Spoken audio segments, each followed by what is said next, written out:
Shalom, shalom, shalom. Welcome again to another video. We are back. Once again, part 2. What happened to the Khazars? So in the last video, we focused more so on the Jewish-Cossack. This video, you can kind of look at it as a focus more so on the Christian Khazars, in a sense, the Christian Khazars. Maybe even a look at what we could consider Muslim Khazars. But we're really focusing on a people group called the Cossacks. And the Cossacks are a group who will grow to be the modern day Ukrainians. A place that's definitely getting a lot of attention now, going through this war with Russia, which we see goes back, way back, even back to the times of Khazar, possibly, symbolically, So let's get into it. One of the main things that I seen that reminded me to make a video on the Cossacks, because I really had this in mind. But when I seen this question on this website, where I was just doing random research, it said, are the Cossacks Turkic or Slavic? So now I'm scrolling through this, looking at the images and such. When I see one of the scholars that I follow, Kevin Allen Brook, responded to this question. And this is what he says. As other respondents here have already said, the early Cossacks were East Slavs, closely related to Russians and Ukrainians, and they have remained very Slavic to the present day. But in later times, they occasionally mixed with outsiders who joined them, including Tatars and Ashkenazic former Jews.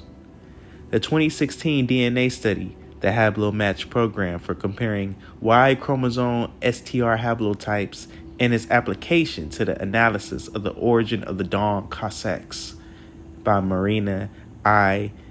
Chukaryeva, Io Ivanov, in the Russian Journal of Genetics, volume 52, number 5, pages 521 to 529, found, quote, a small genetic influence of Turkic-speaking Nogais among Upper Don Cossacks. It is known that the Crimean Tatars, who we've spoken on, have some Nogai ancestry, and these geneticists think that the Cossacks' partial Nogai paternal ancestry was part of the Tatar layer. So it's showing that the Nogai and the Cossacks do have genetic similarities, and when you go into their haplogroups as well, you'll see that they have similarities. We very recently did a video on the Nogai horde, who cluster very closely to the Khazars. Now, the Nogai horde, the clans who come from R1AZ 280, said that they came from the original Scythian and Sarmatian tribes who inhabited the Kuban River, who came long ago, BC times, from the Central Asia region, which shows that the Cossacks are indigenous to this region in some sense on their Turkic side and then even in their Slavic side. The Nogai people, who we've spoken on earlier, are a Tatar group. Tatar groups are when the Mongols came, they mixed with the Turkic inhabitants there, Pechenegs, Cumans, Kipchaks, and Khazars as well, the Muslim Khazars. A lot of the Muslim Khazars will mix and become Tatars, including the Nogai horde Tatars and Crimean Tatars as well. These will be your Muslim Khazars and what happened to them. If you look at this map here, you'll see that several Eastern Slavic tribes were incorporated into the Khazarian kingdom. One tribe in particular, the Severians, were in the proximity of the Khazar kingdom, and we know that they practice Khazar culture in a sense because they found the culture within the Severian land. Shout out to Kevin Allen Brook again. The Saltovo Mayaki culture, otherwise known as the Khazar culture.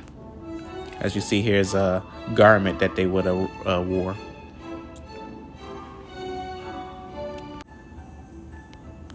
The professor, Trian Stoyanovich, even went to say that the Severian Slavs are a mix of the Eastern Slavs and Slavicized, formerly Turkic people and Hunnic people, or Scythians in other terms. In the last video, we did leave off showing how some Khazars went as far as Poland, speaking Slavic. So they were already in a Slavicization process after their Khaganate had failed.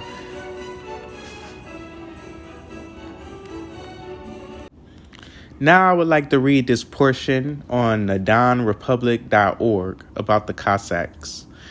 It said, and it has certain sections, but I want to read these 4 points that may summarize the origin of the Cossacks and who they are in this terms. Migration. The basics of the Don Cossacks were Russian people, old believers, robbers, pioneers who fled to the Don because of the conflict with the authorities. The theory was defended by the historian Sergei Solotov.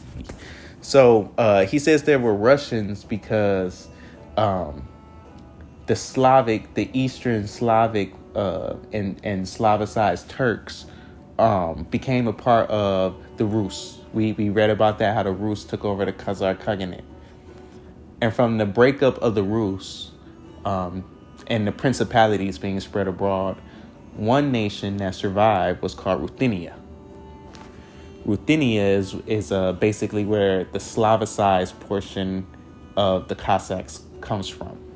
So this is why they say Russian, but they mean like Rus. Tatar. The Turkic word Cossack means a free man and a robber.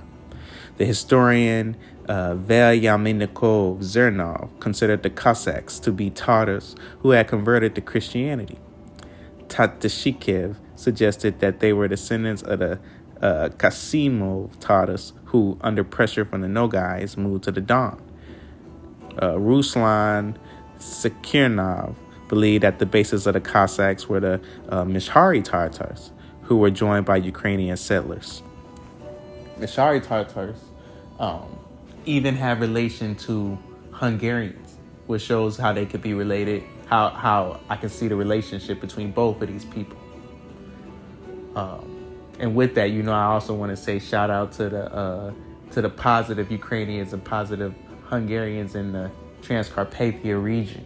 I'm new to the whole region and learning about it, but I want to wish peace in that region.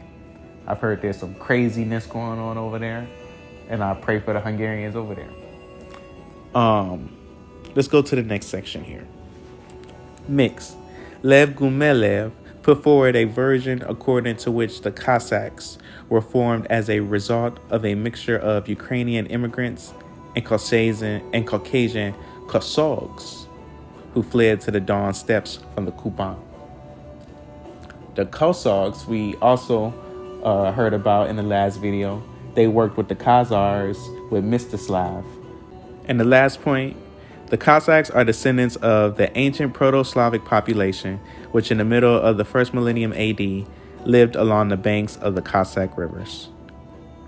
Recently, theories about the Scythian, Sarmatian, Gothic, and Khazar roots have been developing to give an answer to the complex question of the origin of the Cossacks and the degree of their kinship with the Ruthenians.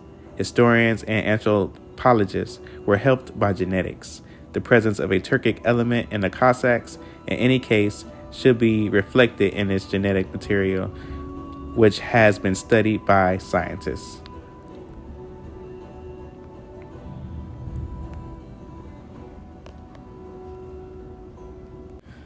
I would also like to read this one part as well. It says most of the settlers of the Don came from the territory of from these regions. A small part of the Tatar element was discovered. Apparently, this is a trace of the Nogai stratum, which we know is part Khazar, which joined the Don army. The Caucasian peoples are practically not connected with the Cossacks. A 1% overlap with the Circassians was revealed, which may be an echo of the overall gene flow between Eastern Europe and the Caucasus. Caucasian people, the indigenous inhabitants of the Caucasus region, normally carry haplogroups G and J. Now, they were a part of the Khazar Confederation as well, but the main Khazars were R1A. That's because they're saying that they're not related like that. But they are somewhat related. I'm going to show you an example of that. As they said, it was a 1% overlap.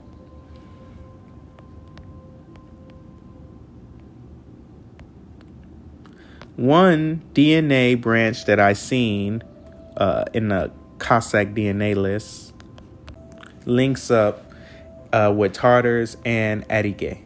And we spoke on the Adige people, but the Adige are also the Circassians, these same people group. The Cossacks as well. That's the other name for them. So we see that this connection is all established here. To tie the bow on the origin of why I believe these are the Christian Khazars and the continuation of their kingdom, pretty much their culture within the Rus Principality, is their constitution. When they were becoming a state in their Genesis, the constitution of this constitution attests to Khazar origins. In this source, where it's talking about the constitution, the first constitution of Ukraine, one of the sections, it talks about the remarks that one of the main hetmans of the Cossacks, him talking about the constitution. And then there's a response here. And it says, concerning the notion that the Cossack people is the immediate successor to the Khazar state, my father learned it from the old Latin authors and one churchman, an educated person and friend of my father, found the same proofs in the theological books. My father also wrote to me that if the Cossack people had preserved their ancient princes, those princes would have a greater right to the patrimony of the Eastern Empire than the present Russian Empress. And this is because the Cossacks also became the successor state to the Ruthenians. So this is all interesting to see. Now let's talk about some of the history. These Cossacks were Orthodox Christians. And as time went on and the Golden Horde came, and the Nogai Horde and the Crimean Khanate, the more Muslimized Khazars, they would, do raids upon the Eastern Slavic tribes and the growing Polish and Lithuanian empires. Now, in these empires, you had something called serfdom, which nobody really would like. It's horrible lifestyle, and that's why you had these people called the Cossacks, who would basically flee these lands. People who were tired of that madness, and they wanted to live a free life. Originally, there were people placed in these free lands to ward off from the raids of the Tartars in this area. That's what Ukraine means, the borderlands, and it's the plains where these Slavs and Tartars would mix and become pretty much a culture. They would fight for what's for their own good, pretty much, and for their own freedom. The best to describe them as a freedom-loving people, and I see that in the Ukrainians today, and why they're fighting from the Russians. They want to be free, and they've been that way since their inception. Now we're going to go into some of the controversial parts of their history. Now, we talked about Jewish Khazars and their migration patterns. We talked about how in Kiev, earlier on, before the Cossacks, that they had higher positions. They had good relationships with those in power. They had cordial relationships. They knew how to do trade. They knew how to mint coin. And we seen the Khazars mint coin and also collaborated with the Radhanites in the Silk Road trade. They carried these abilities wherever they went. And because of their power and influence in the early Rus, an uprising had came, which not only affected the Khazarian Jews in Cave, but all nobles in Cave at that time. We see something similar will happen in the future, as many Jews, Khazarian Jews, and incoming German Jews fleeing the Western lands because of persecution, being killed by crusades and expulsions, very anti-Semitic in Western Europe at that time. But them coming from that land, coming over to Poland, and in some ways further Judaizing the Khazarian Jews, integrating them, and their cultures kind of mixing and coming together. The Canonic Jews and the Ashkenazic Jews. They developed a great relationship with the Polish, Lithuanian nobles, the sons of the Sarmatians, the Poles, the Polish tribes, who became nobles and ruled these lands, taxing people such as the Cossacks. Eventually, they got tired of being taxed, and the Khmelnytskyi uprising came, where lots of Jews were caught up in this madness. Not only Jews, but also Catholic Poles were caught up in this madness as well.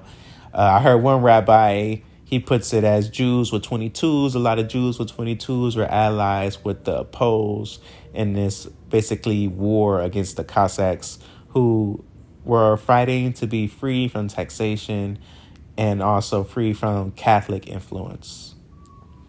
They wanted to stay Orthodox. There's even some reports of Jews becoming Cossacks during this time, which is interesting. Some by force, being taken captive and converted. Some by choice. And there's a couple examples.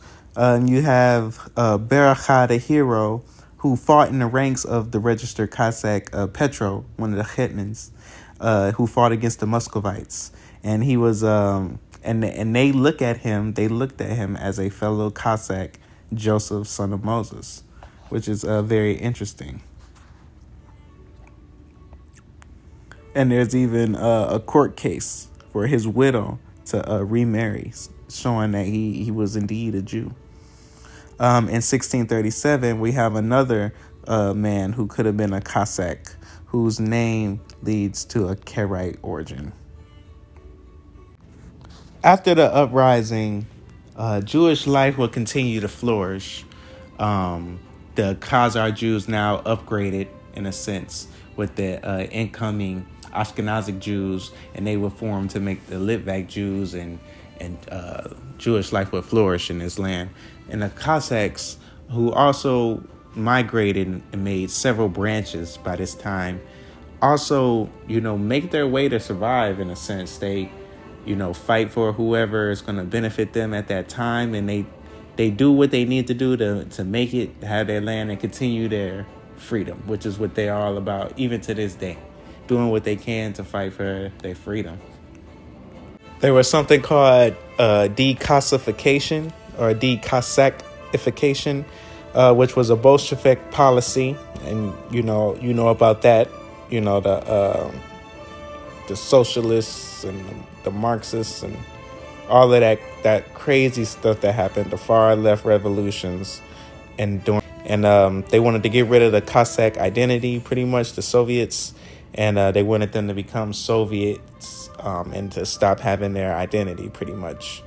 But in this day and age, the Cossack identity seems to be growing within the Ukrainian populace and within the Cossacks, worldwide.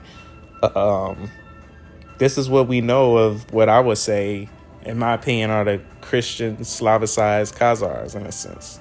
The Eastern Slavs and the Khazars, and they have their own history, as we see. They're not Russians. They have their own history, and it should be appreciated. So we'll talk more about Cossacks, and we'll talk more about other things in the future.